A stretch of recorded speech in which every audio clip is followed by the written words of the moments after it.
అవ్వా, పాలు మంచిగా పోయి ఈపు దడవనట్టున్నది. ఆ నెత్తి కూడా మంచిగా గలదడుపు. పాలాభిషేకాలు ఫోటోలకు విగ్రహాలకు మస్తు కామన్ గాని but for a change variety ఉంటదని లైవ్ గా పెయి మీద ప్లాన్ చేసినట్టున్నారు తల్లి కొడుకులు. అసలు ముచ్చట ఏందంటే పెళ్లిళ్లకు పేరంటాలకు జోర్దారు ఎత్తున్నారు కదా. మరి ఇడుపు కాయిదానికి సెలబ్రేషన్ జోరు లేకుంటే ఎట్లని వెరైటీ ఉపాయం చేసిండు గీ అన్న.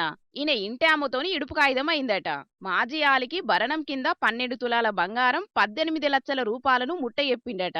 మరి ఎన్నేళ్లకు ఆలుమొగల పంచాది వాసిపోయిందో, విడాకుల పత్రాలను వంపించేతందుకు ఎంత గోస ఉచ్చుకున్నదో తెలియదు గాని విడాకుల అచ్చటాలకు మస్తు సంబురపడ్డాడు. పీడ విరగడైందన్నట్టే లీటర్ల కమానం పాలు తెచ్చుకొని తల్లితోని తానం చేపించుకున్నాడు. తల్లన్న గిట్లెందుకు ఎత్తునవని కొడుకును మందలియలేదంటే ముసలి వయసులా ఈ తల్లెంత గోసపడ్డదో మరి. ఇంకో కొత్త పెండ్లి కొడుకు లెక్క కొత్త బట్టలు దొడుక్కొని కేకు మీద హ్యాపీ డివర్స్ అని రాపిచ్చుకొని క్యాండిల్ ముట్టించి కేకు కోసి సంబరాలు చేసుకున్నాడు. ఇయాల్టి నుంచి నన్నెవడ్రా ఆపేది అన్నట్టే దునియాకు తెలిసేటట్టు జోర్దార్ దావత్ చేసుకున్నాడు. ఈ అన్న ఏడుంటాడో తెలియదు గాని వీడియో తీసి ఇన్స్టాగ్రామ్ లో పెడితే ఏ తిప్పలు లేకుండా సింగిల్ గా ఎంజాయ్ చేయని కొందరు, ఇంకో లగ్గానికి రూట్ క్లియర్ అని ఇంటిస్తున్నాడని కామెంట్ల మీద కామెంట్లు ఎత్తున్నారు జనాలు.